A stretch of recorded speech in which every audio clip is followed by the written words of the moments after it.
We're in way too much of a hurry to sell packaging these days, and I think it's absolutely critical that you understand these 5 key steps. First of all, we've got to slow down. If we don't slow down, we're missing key details when it comes to packaging, comes to understanding what the customer is looking for. This is absolutely critical. All too often, I've got sales reps that are looking to give away free information. No one's paying attention to what the customer is saying, what the customer messages, their body language. What's that saying? Guys and gals, we've got to slow down. First of all, what is the customer looking for? As goofy as this sounds, so many people don't understand or even ask those questions. And there's an add to this. Show me, Mr. Customer, what you're looking for. I can't tell you how many times the customer doesn't understand the terminology in the packaging space. They don't know what a stand up pouch is versus a rigid pail. And I'm not being cute. When you ask them to take a picture or send a link or take a screenshot or show me what you're looking for, that puts the emphasis on them. They now have a little skin in the game. And if they don't respond to you, at least show us what you're looking for. That should give you a very good indication that they're not really serious. Again, what are you looking for, Mr. Customer? And show me. It's nothing more. Everybody lives on a phone. They can take a picture. They can look at it. They can send a link. But if they're not willing to do that, they're just shopping. That's tip number one was slow down. Tip number two is ask what they're looking for. Tip number three is just as important. Do you know what options you have? Guys and gals, this is where you make your money. If you don't understand or have some way to share with the customer different options and ask questions about what they're looking for. Do they want something biodegradable? Do they want something reusable? Do they want something recyclable? Do they want something that their competitor has? Show me, Mr. Customer. Show me. Send me something. Give me some details. Can you take a picture? Can you send me a sample?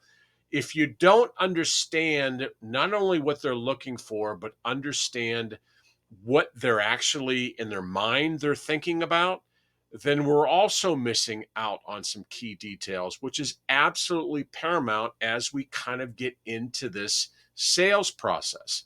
Again, when we can ask them what they're looking for and put it back to them to show me. Now, just as important again is, why are you looking? This is just one of this term, and again, there's no reason why we can't ask that. What's the pain point? Why are you looking? What issues are you having? What do you need long term? Is this a one time deal? Is this a long term deal? Folks, selling packaging isn't rocket science. But if you don't ask those questions, you're basically relegating yourself into being nothing more than an order taker.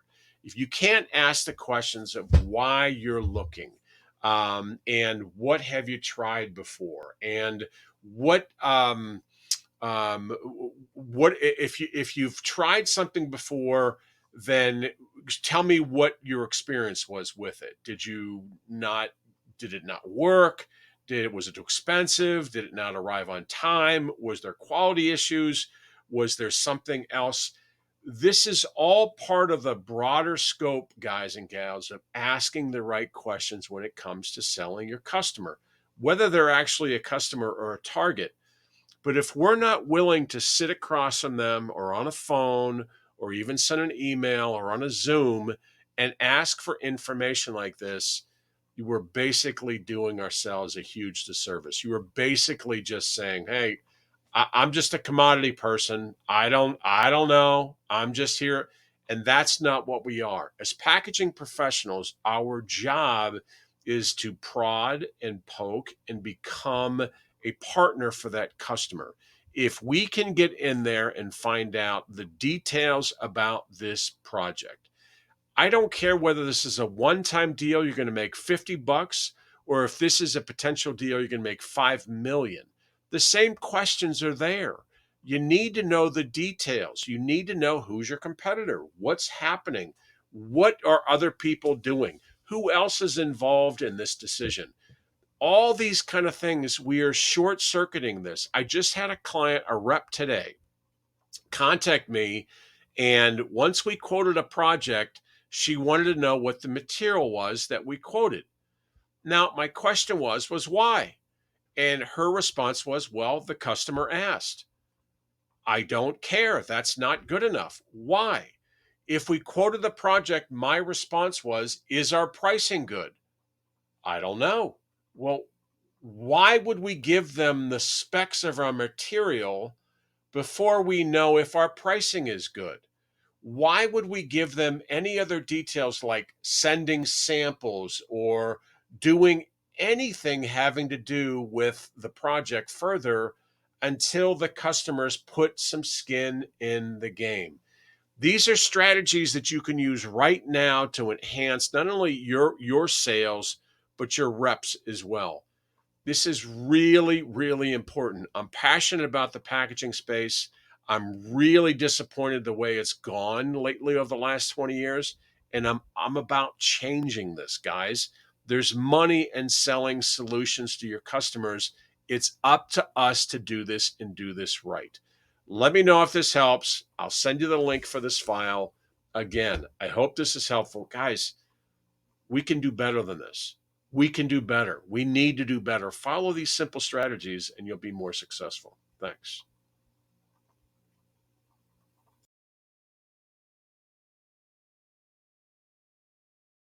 I wanted to be able to introduce you to what's known as the ecologic bottle. What I don't understand here is the attraction to the ecologic bottle for a couple different reasons. Number one, they're promoting this. Seventh generation was one of the first. Seventh generation is now owned by Unilever. They were really one of the first to jump on this eco bottle. But let me show you the bottle itself if you can. Let me increase my size once again.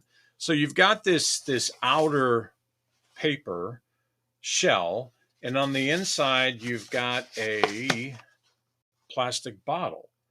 So what I don't understand is what's the attraction to this versus a plastic bottle? I mean, you're now using two different types, two different substrates. Yes, you can break this apart and recycle them, but you can also just recycle a plastic bottle. Paper in and of itself, if it's coated, you can't use paper in this situation because if it's coated, that's no longer recyclable. But the impression or the trying to think of the right word, the inclination that paper is better than plastic is really skewed. I'll sell you whatever you want. You want paper, I'll sell you paper. If you want plastic, we'll sell you plastic. It's so amazing to me how many companies, big companies and small companies, have fallen victim to this paper is better than plastic. And I'm going to read off a couple of pieces of data that's actually readily available here. And a ULS report comparing plastic and paper concludes plastic generates 39% less greenhouse gas emissions. That's what a lot of people will say. Oh, paper has less greenhouse gas emissions, so paper's better. No, it's not. Plastic is 39% less than uncomposted paper and 68% less greenhouse gas emissions than compostable paper is. Okay. The other thing is plastic bags consume or require 6% of the water needed to make paper bags. That means it takes 1,004 gallons of water to produce 1,000 paper bags and 58 gallons of water to produce 1,500 plastic bags. Now, I know it's a bottle and I know but you know what? Plastic and paper, the whole point of this is we've got to start thinking our way through this. I don't understand how people are falling victim to paper's better than plastic or whatever because it's just not true. There's a lot of misinformation out there where people are pushing and pushing and saying that paper is the way to go and paper this, paper that. I recently posted a couple of articles, excuse me, on Delta, and even Alaska Airlines have been promoting that they're banning all single use cups on their planes. Now, let's think about this. Delta or Alaska, they're not looking at the data of what a paper cup cannot hold liquid unless it's coated. If the paper is coated, it is no longer recyclable. End of story. Compared to this plastic cup in an airline that is 100% recyclable.